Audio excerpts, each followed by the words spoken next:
Shalom saudara, Voice Hope. Kali ini saya ingin bercerita tentang sebuah kisah seorang rasul yang namanya dulunya sebelum jadi Rasul Paulus adalah Saulus. Saudaraku sekalian, ketika Rasul Paulus yang dulunya Saulus ini bertemu dengan Yesus dalam sebuah penampakan, dia tidak pernah menganiaya Tuhan Yesus secara fisik.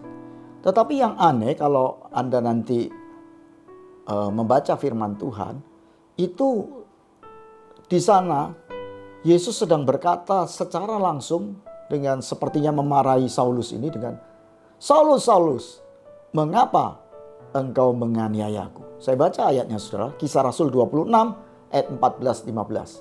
Dari hal ini kita nanti petik hal apa yang menarik yang dapat kita ambil sebagai sebuah kebenaran firman Tuhan. "Kami semua rebah ke tanah, dan aku mendengar suatu suara yang mengatakan kepadaku dalam bahasa Ibrani, 'Saulus, Saulus, mengapa engkau menganiaya aku? Sukar bagimu menendang gegala rangsang.' Tetapi aku menjawab," ini Saulus menjawab, "Siapakah engkau, Tuhan?" Kata Tuhan, "Akulah Yesus yang kau aniaya itu." Saudaraku sekalian, dari ayat ini, sebuah ayat dialog, sebuah ayat perbincangan yang Yesus bertanya, "Mengapa engkau menganiaya aku?" Saudaraku sekalian, bukankah Saulus tidak pernah secara fisik sekali lagi menganiaya Yesus? Tetapi Yesus berkata, "Mengapa engkau menganiaya aku?" Saya menarik sebuah hikmat di sini, saudaraku. Bagi kita yang percaya Yesus sebagai Tuhan dan Juru Selamat, bagi kita orang Kristen, pengikut Kristus, jika ada seseorang yang menganiaya kita, memperlakukan kita tidak adil, yang terjadi adalah sebenarnya mereka tidak menganiaya kita sendiri, tetapi mereka juga menganiaya Yesus, atau Yesus merasakan juga penganiayaan itu. Kalau Anda hari ini sedang menderita oleh karena mempertahankan iman saudara, saudara melakukan kebaikan, membela orang lain karena nama Yesus, menolong orang lain karena Anda digerakkan oleh kasih Tuhan, lalu kemudian Anda mengalami hal-hal diperlakukan tidak adil karenanya, difitnah atau apapun, sekali lagi Anda sedang tidak sendiri. Yesus merasakan semua aniaya yang Anda alami itu. Kebenaran pertamanya itu, saudara. Dan kebenaran yang keduanya sebenarnya adalah, saudaraku sekalian, bahwa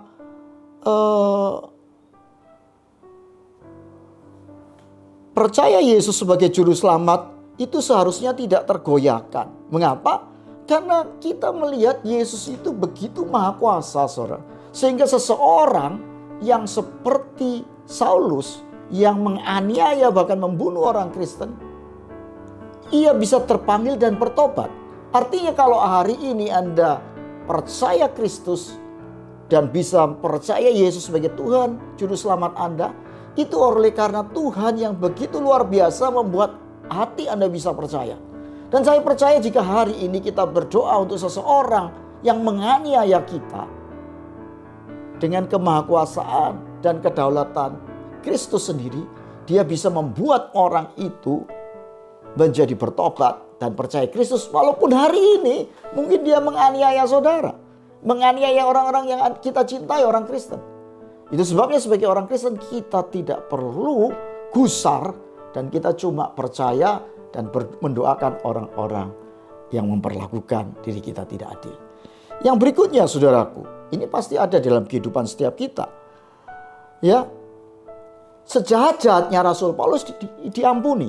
Jadi kalau saudara dalam kehidupan ini kita sendiri mungkin jadi bersalah, melakukan kesalahan dan dosa, kalau Rasul Paulus yang sedemikian jahat, ya Saulus itu, bahkan sampai membunuh orang Kristen, artinya kita sendiri dalam kejahatan, keberdosaan kita, ketidaktahuan kita melakukan hal-hal perkara-perkara yang tidak Tuhan kehendaki.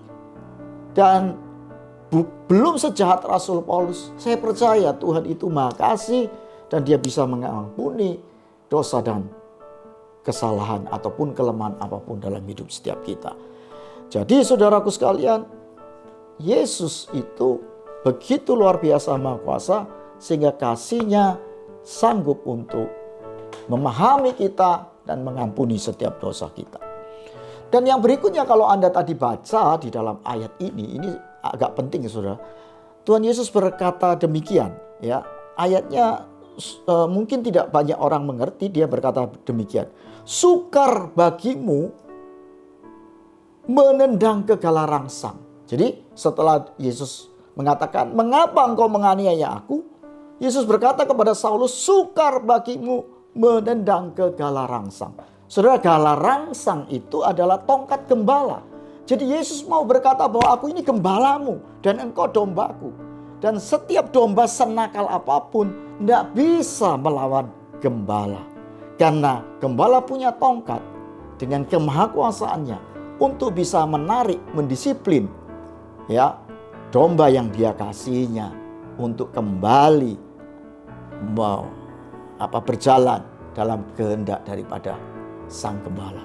Jadi hari ini saudara, saya mau mengatakan dengan kemahakuasaannya Tuhan, kalaupun Anda hari ini Anda merasa kecewa seperti seorang domba yang kemudian nggak paham kenapa terjadi begini dan kemudian Anda menjadi berontak, lalu kemudian Anda mengambil jalan sendiri. Saudara ingat, Yesus punya tongkat gala rangsang yang akan menarik Anda kembali ke jalan di mana gembala yang agung itu dengan kasih-Nya membawa Anda kepada jalannya.